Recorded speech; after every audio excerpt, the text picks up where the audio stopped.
बहुत दुख की बात है और शायद चिंतन का भी विषय है कि आज की न्याय व्यवस्था में किसी भी राजा को दंड का अधिकारी नहीं माना जाता। अगर माना भी जाता है तो खाना पूर्ति के लिए।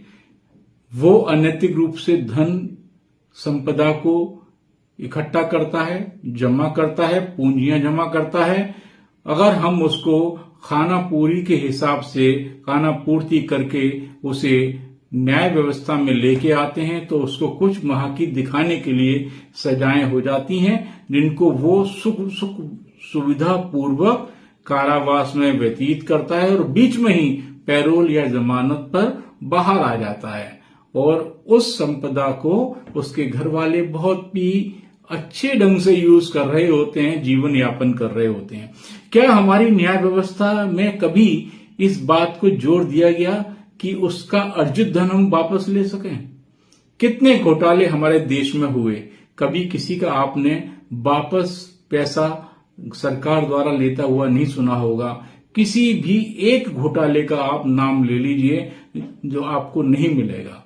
क्या हम इस संविधान और इस लोकतंत्र की कल्पना करते हैं? नहीं। जहां न्यायाधीश तक जो हैं अपने लिए, अपने स्वार्थ के लिए बिक जाते हों और जहां पर सत्ताएं पैसे की लोलुप हो जाएं, वहां पर किस तरीके से हम धर्म न्याय की बात कर पाएंगे? हम किस तरीके से धर्म न्याय दंड की बात कर पाएंगे?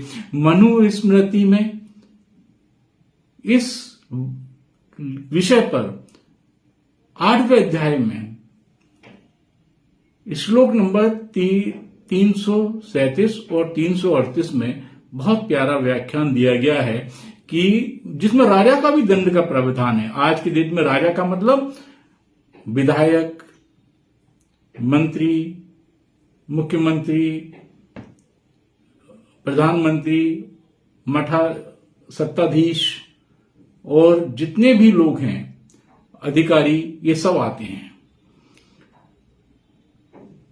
उसमें कहा गया है कि अगर राजा शूद्र हो और उसका दंड 8 गुना,